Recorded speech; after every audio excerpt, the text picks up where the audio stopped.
Wherever you go, whatever you do, throw a little at it. Omax, Vest and Briefs.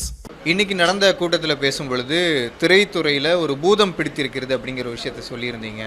குறிப்பாக இதை control பண்ணக்கூடிய ஒரு சூழலில் வந்து இருக்கிறதா சொல்லியிருந்தீங்க. என்ன பிரச்சனை இருந்து உண்மையிலுமே திரைத்துறையில் தமிழ்நாட்டில்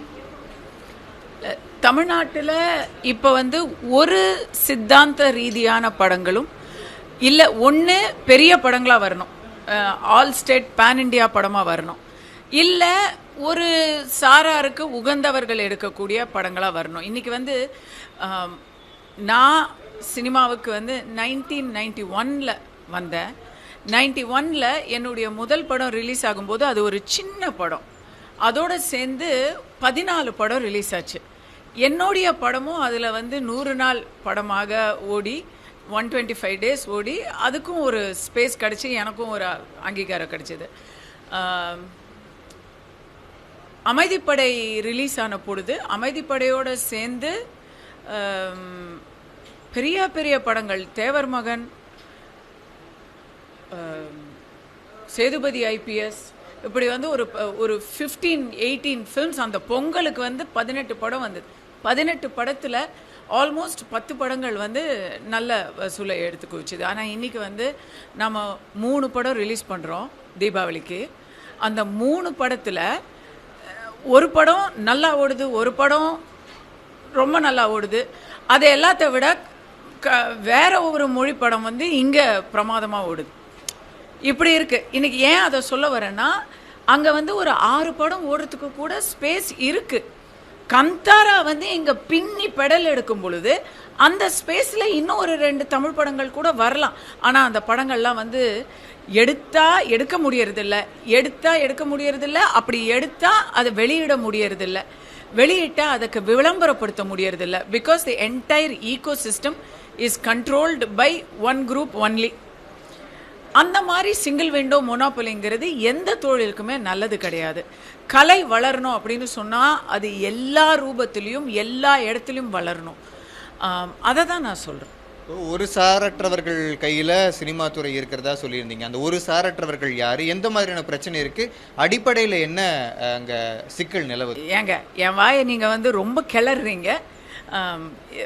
நம்ம என்ன நினைக்கிறோம், எல்லாரும் பார்க்கக்கூடிய குடும்ப படமாக எடுத்தால் தமிழ்நாட்டில் ஓடுன்னு நினைக்கிறோம்.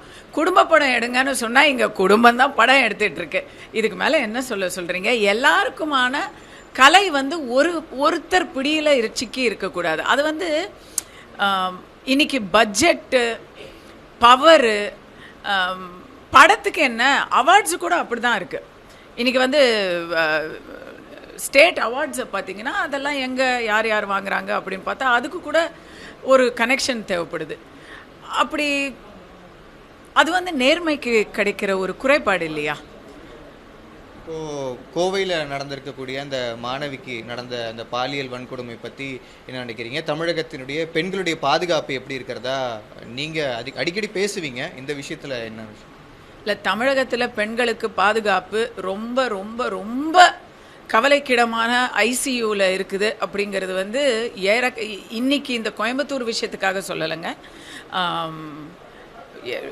பாதுகாப்புக்கு போகிற போலீஸ் மகளிருக்கே வந்து நம்ம ஊரில் வந்து கட்சிக்காரங்களால் பிரச்சனை வருது. சரிங்களா? போலீஸே வந்து பின்னாடி கிள்றாங்க. இப்படி இருக்குது. அண்டை வந்தாரை வாழ வைக்கும் தமிழ்நாடுன்னு சொன்னது போய் இன்னைக்கு அண்டை மாநிலத்திலேருந்து வந்து இங்கே காய்கறி விற்கிறதுக்கு வந்த தாயையும் மகளையும் போலீஸ்காரங்களே வந்து அத்துமீறி இருக்கிற மாதிரி ஒரு அதிர்ச்சியூட்டும் சம்பவங்களை நம்ம பார்க்குறோம். அண்ணா யூனிவர்சிட்டி ஒரு பக்கம், கள்ளக்குறிச்சி மரணங்கள் ஒரு பக்கம், தஞ்சாவூர் சாத்தூர் மாணவி ஒரு பக்கம் அப்படின்னு நான் சொல்கிறது லிஸ்ட்டு பெருசு. அதில் ஒரு 4 தான் நம்ம இப்போ சொல்கிறோம். ஓகேங்களா? டெய்லி காலையில் எடுத்து பார்த்தீங்கன்னா முன்னாடியெல்லாம் வந்து ஹெட்லைன்ஸில் ஏதோ ஸ்போர்ட்ஸ் நியூஸ் வரும், விளையாட்டு செய்திகள், சினிமா செய்திகள் வரும். இன்றைக்கி வந்து பாலியல் பலாத்காரம் செய்திகள் தான் வருது. ஸோ இதுக்கு காரணம் தமிழகத்தில் ஊடுருவி இருக்கக்கூடிய போதை கலாச்சாரம், அப்புறம் அதிகார வர்க்கம் அவங்கக்கிட்டேருந்து வரக்கூடிய அழுத்தம். ஏன்னா வேலையே பயிரை மேஞ்சா அதுக்கப்புறம் நம்ம எங்கே போய் நம்ம வந்து கேட்க முடியும்? கோயம்புத்தூர் விஷயம் வந்து எப்படின்னாங்க, கோயம்புத்தூரில் நடந்திருக்கக்கூடிய இந்த கூட்டு பாலியல் வன்புணர்வு அப்படிங்கிறத வந்து எல்லாருக்கும் அதில் பொறுப்பு இருக்குது. சம்பந்தப்பட்ட ஆணும் பெண்ணுமே வந்து இதில் வந்து கண்டிப்பாக பொறுப்பு இருக்குது. ஏன்னா தமிழ்நாட்டில் பாதுகாப்பு குறைவு அப்படிங்கிறது நமக்கு இப்போ 4 வருஷமாகவே தெரியும். போக போக போக இந்த வருஷம் வெளியாக யாருமே ஆண்கள் போலீஸே தலை காட்டுறதுக்கு பயப்படுற இடத்துல, ஒரு ஆணும் பெண்ணும் ஒதுக்குப்புறமாக ஆளரவமற்ற இடத்துல போலீஸ் வராத இடமா தேடி பார்த்து அவங்க வந்து பேசுறதுக்குன்னு சொல்கிறாங்க. ஏதோ ஒன்று அவங்க அங்கே போனது வந்து கண்டிப்பாக அதை வந்து ஏற்றுக்கொள்ளவே முடியாது. ஏன்னா சமூகத்துக்கு டிமிக்கி கொடுத்துட்டு நடுராத்திரி வேளையில் எங்கேயோ ஒதுங்குற ஜோடிக்கெல்லாம் வந்து போலீஸ் பாதுகாப்பு கொடுக்கணும் அப்படின்னு நம்ம நினைக்க முடியாதுங்க. ஆனால் அதில் அந்த 3 பேர் வந்து சம்மந்தப்பட்டிருக்கிறாங்க பாருங்க, அந்த கிரிமினல்ஸ். அவங்க 3 பேரை நீங்கள் எடுத்து பார்த்தீங்கன்னா அவங்க ஏற்கனவே பல ஹிஸ்ட்ரி ஷீட்டர் ரெகுலராக எல்லா போலீஸ் ஸ்டேஷன்லேயும் அவங்களுடைய ஃபோட்டோ இருக்குது. அவங்க வந்து பல குற்றங்களில் சம்மந்தப்பட்டிருக்கிறாங்க. அவங்க வந்து மர்டர் கேஸுக்காக கோர்ட்டில் இப்போ கேஸ் நடந்துக்கிட்டு இருக்கு அவங்களுக்கு. அப்படி இருக்கக்கூடியவங்க ஜாமீன் கையெழுத்த டெய்லி நிபந்தனை ஜாமீன் கையெழுத்த போலீஸ் ஸ்டேஷனில் போடாமல் அவங்களுக்கு ஒரு கோயில் பாளையத்திலிருந்து ஒரு வண்டியை திருடி, அந்த திருடியை வண்டியை எடுத்துக்கிட்டு இரவு வேளையில் அப்படியே பின்பக்க வழியாக வர்ற அந்த அளவுக்கு அவங்களுக்கு சுதந்திரம் எப்படி கிடைச்சிது அப்படிங்கிறத கேள்வி. நம்ம வந்து எல்லாருக்கும் நீங்கள் வந்து போலீஸ் வரணும்னு நாங்கள் சொல்லலை. ஆனால் கிரிமினல்ஸை ஏங்க வெளியே சுத்த விட்டுட்டு இருக்கிறீங்க? நம்ம நாட்டில் யூடியூபர் எல்லாம் எடுத்து உள்ளே பிடிச்சி போட்டுடுறீங்க. கிரிமினல்ஸ் எல்லாம் எந்த ஒரு தண்டனைக்கும் தண்டனை கிடைக்கும், தீர்ப்பு கிடைக்கும், எனக்கு வந்து நான் பண்ண தப்புக்கு எனக்கு உடனடியாக ஒரு இது கிடைக்கும் அப்படின்ற கவலையே இல்லாமல் வெளியே சுற்றிட்டு இருக்கிறது யார் காரணம்? அதை தான் நம்ம சட்டம் ஒழுங்கு சீரழிஞ்சு போயிருக்குன்னு அடிச்சுக்கிறோம். Wherever you go, whatever you do, throw a little at it. Omax, Vest and Briefs.